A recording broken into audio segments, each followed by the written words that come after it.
Okay, back with you on the Bronx Buzz. I'm thrilled because one of my buddies is here.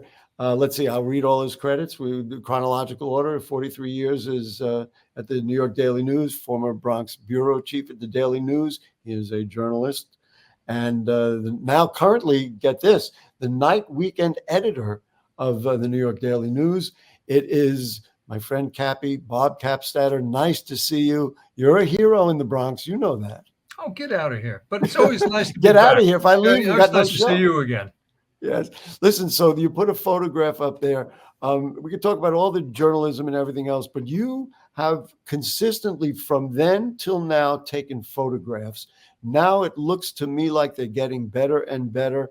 Do you go out looking for photos, or do you just stumble on things and stumble on people? You know what? Combination. Sometimes I'm out there searching. Other times I'm walking along and I say, "Oh, look at that! Wow!" I've been doing a lot of subway riding because it's a pain in the neck driving into Manhattan. So I've been riding on the subway. That's going to be for another time. I'm seeing great pictures on riding the subway of people. So well, that'll be another segment that we'll do. Hopefully. But, so same you carry, pay, right? Same pay rate. Oh, for sure. It's always been okay. All right. So you carry a 35 millimeter camera with you, or you know use what? It varies, but for a lot of my street photography, and especially the subway shots, because you're in a closed space and people can see. And be careful. Cell phone, and it's a great model cell phone. The photos are great, and then you can have programs to improve the photos, to edit them and all that. Last question before we start looking at pictures. Sure. You take personal shots of people in public. Do you stop them and say, "Can I take your photo?" Or do you just kind of get it in their face and take a chance that you're going to get your face punched in? Or how do you do that? I mean, never close to getting punched. A couple of times saying, "Hey," even with the Hell's Angels. Here's the thing. If I see something, I try and grab the shot without the people noticing it, because that's the shot that I see.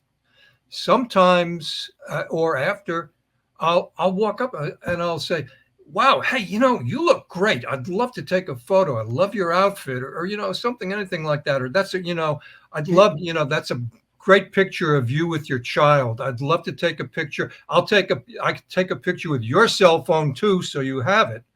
It's are people more acceptable of your request now, because everybody's taking pictures? I mean, we all know that we're taking pictures more than they used to be, because in the past, I think so. You know what? I think so. I think they're more used to it. I mean, they're taking their own selfies all the time. So that's what I mean. So what is the difference? All right. So let's start. Anderson, let's roll the magic photos. Let's see. Rock and roll. Look at this. Who is this? What is this? This was up in the South Bronx. I just love this shot so much. It's daddy love. She is so comforted in his arms. It's like she's had a long day and she's resting on her father. Her father is just sort of holding one of her fingers gently. I mean, this is love. Wow. And is that one of those that you just took and walked away, or did you actually? I think I just took it and it was at some event when I was working for a local assemblyman up there, and I was shooting all over the place. And you use a zoom lens to make. I think I had a longer lens, but I really don't recall. But the picture was this. It was just there. Did you take it in color? Did you take it in color and turn it to black and white? I don't remember. I probably did. I've converted a lot of my old color into black and white. Yeah, they're just so. We've had this conversation before where I said, take a look at your old colored photos and see how they maybe do that. Especially people shots. There's something about going to black and white that isolates and focuses. Makes them iconic. Yeah, you don't have the distraction of the color. Let's keep going. We got plenty to show. This I just love. Boy, is this a Bronx? Is this ever a Bronx photo, or is it not? No. This was down in the Treme, down in New Orleans. Oh, I didn't realize that. And this is a drug crew, and I was walking around. So much for celebrating it. Well, and the guy on the left was taking a cell phone picture of the rest of these guys. So I said, what the hell? I said, hey, you want to get in the picture? Give me a camera. I'll take a shot of all of you and I'll trade you pictures. So, and then they took about three different shots on this. And, you know, they were a drug crew. Probably they were selling pot, organic material, as I would call it. As you would call it. And, but what I like is, they were you know, I said, look tough, probably. Which wasn't hard for them.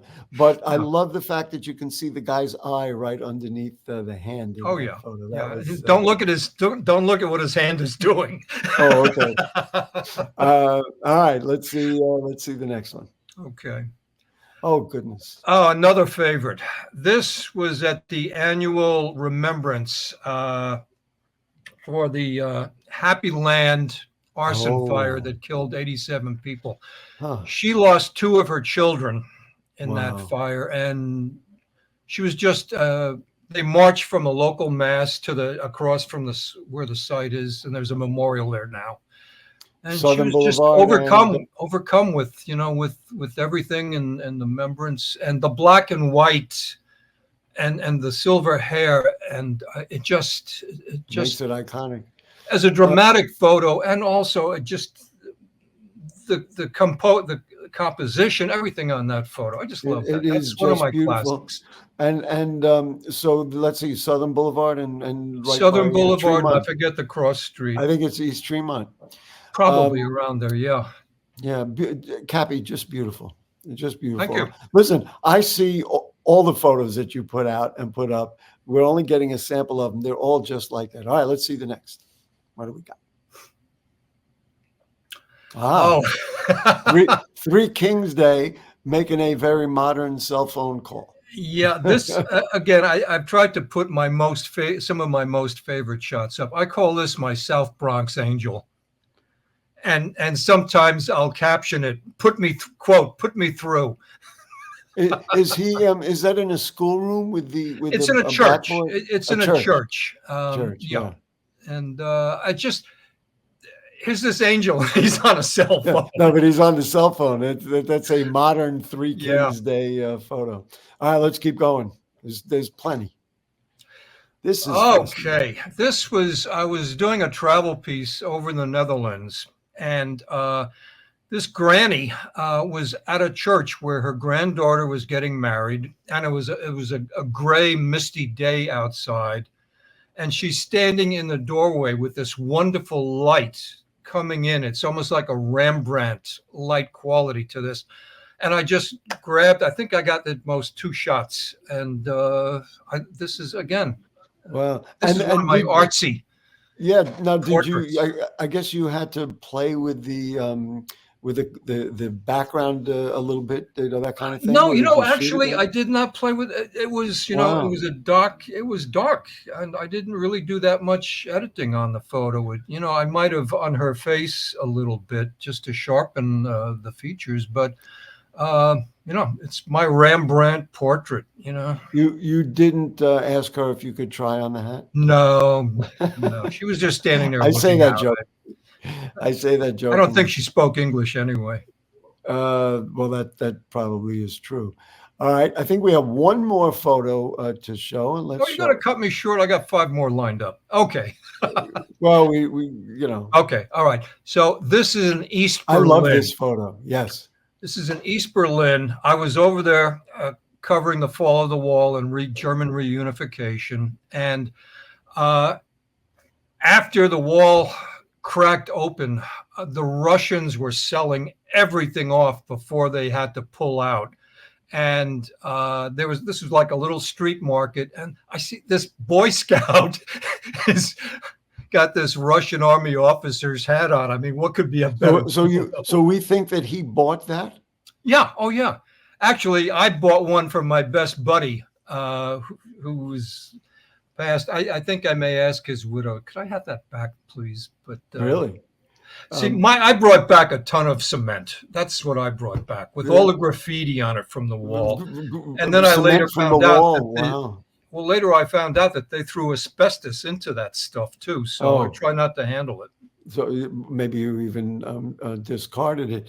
I'm just Okay. curious. What other stuff did they were they selling? I mean, they sold their uniforms and all that kind of stuff. You name it, uniforms, flags, Yeah. buttons, I'm campaign curious. ribbons. I'm curious how much money they made on it, but I I don't guess it know. wasn't in I think American I paid dollars. about the equivalent of $8 for That's what I an army mean. officer's hat. That So is just unbelievable. Listen, we got about 2 minutes left, so I just want to ask you yeah, about journalism today. We're doing a show on Bronx Talk, my other show, about the death of WCBS 880. I'm curious, for someone who has covered news in New York City for so long, how do you view the state of news? The fact that the Daily News, the New York Times, they all pulled out of their metro sections and all that.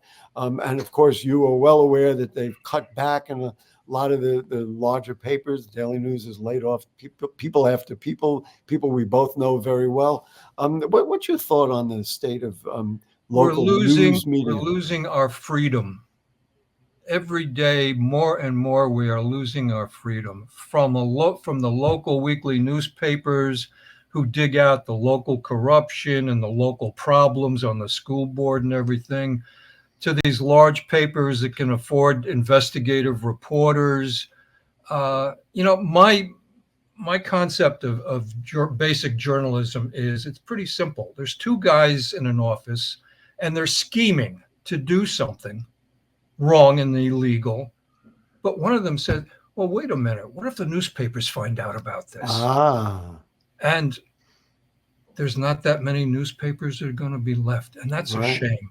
It And really is. the blogs are both a blessing and a curse. I mean, look what's happening with all the false information out there. We're going to do a show on that actually in a couple of Okay. weeks before the election, about how do people choose what to believe, because now It's so media difficult between the it is Russians very and the difficult. Iranians with their memes, and Yeah, and you don't plus, know if it's yeah. dedicate. There's no such thing as objective journalism. Hunter Thompson once said the only objective journalism is the closed circuit video camera in the local hardware store. But because after that that, you I mean, know there's exactly every what level happened. of it. Listen, So Bob, it's just it's such a joy to have you as a good friend always, for all I these always have years. fun. It's always good to be on the And show. listen, I know you've got many more pictures. We'll find another date. We'll bring you in. We'll do the I next got a ton. go around. I want a 2-hour special. All right, we'll do a 2 hour special. Okay, no, okay. Later, but then that'll Well, run listen, into let's spread it out. But I love to show them. I love to be on the show. And you do a great job. Listen, are you in North Carolina now? pardon? Are you in North Carolina now? No, I was planning to go down there a week ago, and then Helene hit, and that's it. all right, I had to cancel. I missed the foliage. Thankfully, I got family. I got my kin down there, and they're all okay. Well, we got to run. Bob Okay. Kappstatter, thank you so much, and Gary, always also good. Thank you to Dario Maestro. Give my love to Suzanne. Goodbye. Thank you so much. Okay. And that's it. If the curtain don't fall and the creek don't rise, we will be back next week.